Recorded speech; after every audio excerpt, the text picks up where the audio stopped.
প্রাথমিক বিদ্যালয় সহকারী শিক্ষক এর আবেদন প্রক্রিয়ার শুরুতেই পূর্ব প্রস্তুতি হিসেবে আপনার 3 ধরনের ডকুমেন্টস প্রয়োজন পড়বে। 1. প্রার্থীর এসএসসি অথবা সমমান এবং এইচএসসি অথবা সমমান এবং 4 ডিগ্রি সম্পর্কিত সনদের তথ্যাবলী। 2 নম্বরে প্রয়োজন পড়বে প্রার্থীর ছবি 300x300 পিক্সেল, স্বাক্ষরের সাইজ 300x80 পিক্সেলের এবং প্রার্থীর ছবিটি অবশ্যই কালার ফটো হতে হবে যাতে করে ফেস দেখে সহজে শনাক্ত করা যায়। আবেদন প্রক্রিয়া শুরু করার জন্য যে কোনো একটি ব্রাউজার ওপেন করুন। বিশেষ করে এই ক্ষেত্রে গুগল ক্রোম ব্রাউজারটি সর্বাধিক ভালো সুবিধা দিবে, তাই আমি গুগল ক্রোম ব্রাউজারটি ওপেন করেছি। অ্যাড্রেস বারে গিয়ে আপনি লিখবেন dpe.teletalk.com.bd, লেখার পরে ইন্টার বাটনে ক্লিক করবেন। এতে ক্লিক করলে আপনাদের সামনে এরকম একটি ইন্টারফেস আসবে। এখানে লেখা রয়েছে ডিরেক্টরেট অফ প্রাইমারি এডুকেশন। এখানে শুরুতেই যে সকল মেনুগুলো রয়েছে, হোম বাটনের মধ্যে অ্যাডভার্টাইজমেন্ট অর্থাৎ বিজ্ঞপ্তি, অ্যাপ্লিকেশন ইনস্ট্রাকশন এবং অ্যাপ্লিকেশন ফর্ম রয়েছে।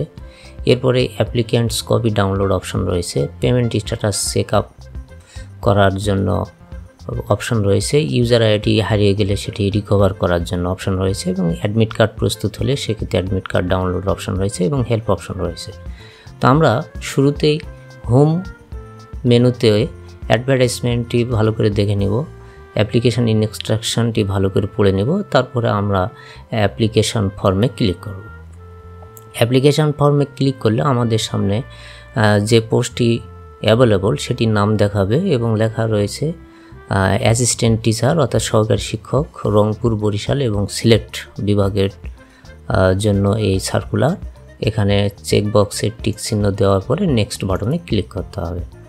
নেক্সট বাটনে ক্লিক করলে আমাদের এসএসসি এবং এইচএসসি ডাটা ভ্যালিডেশন বা ডাটা ভেরিফিকেশন অপশন আসবে। এই ক্ষেত্রে আমাদের এসএসসি অথবা সমমানের পরীক্ষার নাম ড্রপডাউন মেনু থেকে সিলেক্ট করে দিতে হবে, বোর্ডের নাম ড্রপডাউন মেনু থেকে সিলেক্ট করে দিতে হবে।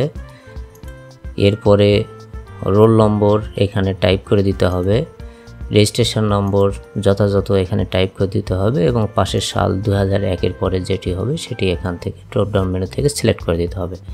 এরপরে আসতে হবে এইচএসসি এবং সমমান পরীক্ষার ফলাফল। এখানে পরীক্ষার নাম বোর্ড ড্রপডাউন মেনু থেকে দিয়ে দিতে হবে, রোল নম্বর টাইপ করে দিতে হবে, রেজিস্ট্রেশন টাইপ করে দিতে হবে। এরপরে পাশের সাল এখান থেকে সিলেক্ট করে দিতে হবে। দিলে নেক্সট বাটনে ক্লিক করলে আমাদের সামনে নতুন একটি ফর্ম প্রদর্শিত হবে। এসএসসি সমমান এবং এইচএসসি সমমান পরীক্ষার তথ্য ভেরিফিকেশন হয়ে গেলে আমাদের সামনে এরকম একটি পরবর্তী পাতা প্রদর্শিত হবে। এই পাতায় শুরুতে অ্যাপ্লিক্যান্টস নেম ইংরেজিতে, ফাদার্স নেম ইংরেজিতে, মাদার্স নেম ইংরেজিতে, তার জন্ম তারিখ এবং তার এসএসসি পরীক্ষার ফলাফল, এইচএসসি পরীক্ষার ফলাফল অটোমেটিক্যালি এগুলো ফিল আপ থাকবে।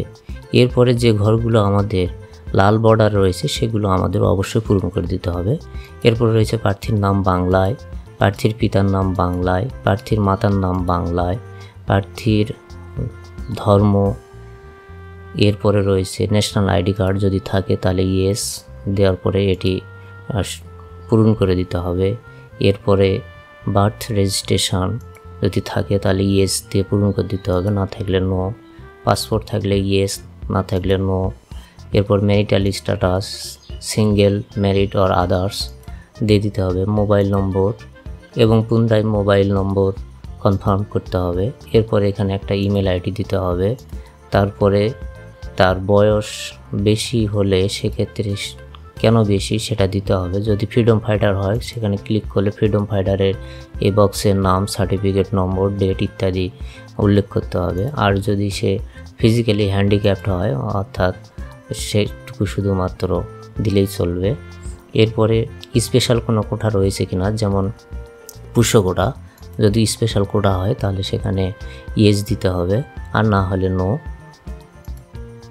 ইয়েস দিলে পরবর্তী অপশনগুলো কার্যকর হবে, যেমন এখানে যে প্রতিষ্ঠানে তার অভিভাবক চাকরি করত সেই প্রতিষ্ঠানের নাম এবং অভিভাবকের সাথে তার সম্পর্ক, পিতা না মাতা সেটা সিলেক্ট করে দিতে হবে। এরপরে তার বর্তমান ঠিকানা, care of village, road, house, flat number, district dropdown menu থেকে সিলেক্ট করে দিতে হবে। উপজেলা, তখন জেলা সিলেক্ট করে দিলে ড্রপডাউন মেনু থেকে উপজেলা সমূহ পাওয়া যাবে। এরপরে post office name, post code, যদি বর্তমান ঠিকানা এবং স্থায়ী ঠিকানা একই হয় তাহলে সেম অ্যাজটিকে ক্লিক করলে বাম পাশের তথ্যগুলো ডান পাশের ফর্মগুলোতে ফিল আপ হয়ে যাবে। এরপরে তার গ্রাজুয়েশন ডিগ্রি তথ্য, examination name, university name dropdown menu থেকে এবং তার সাবজেক্ট নেম ড্রপডাউন মেনু থেকে, পাশের সাল ড্রপডাউন মেনু থেকে, রেজাল্ট সিজিপিএ যদি 4 হয় তাহলে সেটা 4-এ, সিজিপিএ 5 হলে 5 এবং শুধু পাস হলে পাস দিলে পরবর্তী অপশনটি কার্যকর হবে। যেমন সিজিপিএ 4 হলে পরবর্তী এখানে তার পয়েন্টটা লিখে দিতে। তো মনে রাখতে হবে সিজিপিএ পয়েন্ট যদি পয়েন্টের পরে 3 ডিজিট হয় তাহলে এখানে পয়েন্টের পর 2 ডিজিট দিতে হবে। এরপরে কোর্স ডিউরেশন 3 বছর, 4 বছর নাকি 5 বছর সেটি সিলেক্ট করে দিতে হবে।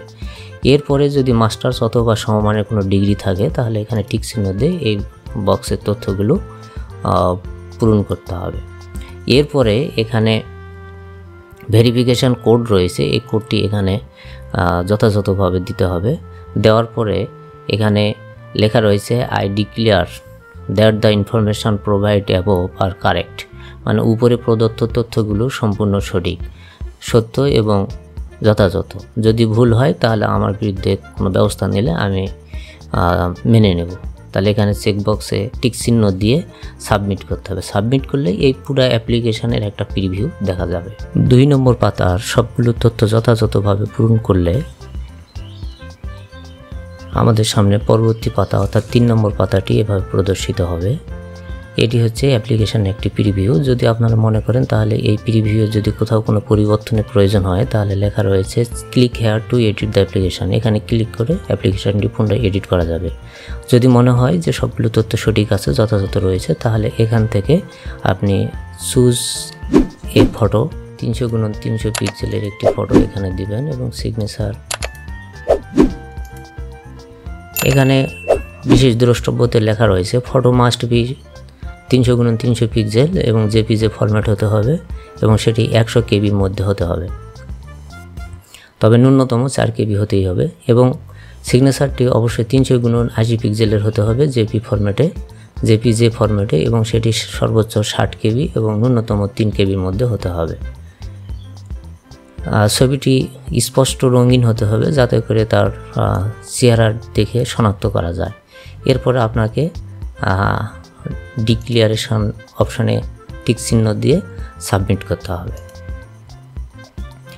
সাবমিট বাটনে ক্লিক করলে এরকম আনপেইড স্ট্যাটাস সম্বলিত একটি ইউজার আইডি সম্বলিত অ্যাপ্লিকেন্টস কপি পাওয়া যাবে।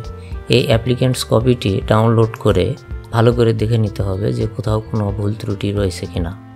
যদি ভুল ত্রুটি থেকে থাকে তাহলে পুনরায় নতুন করে আবার আবেদন শুরু করতে হবে এবং যথাযথভাবে দেখে তবে টাকা পেইড করতে হবে। আদারওয়াইজ টাকা পেমেন্ট করা হয়ে গেলে অ্যাপ্লিকেশন ফর্ম আর কোনোভাবেই সংশোধন করা যাবে না।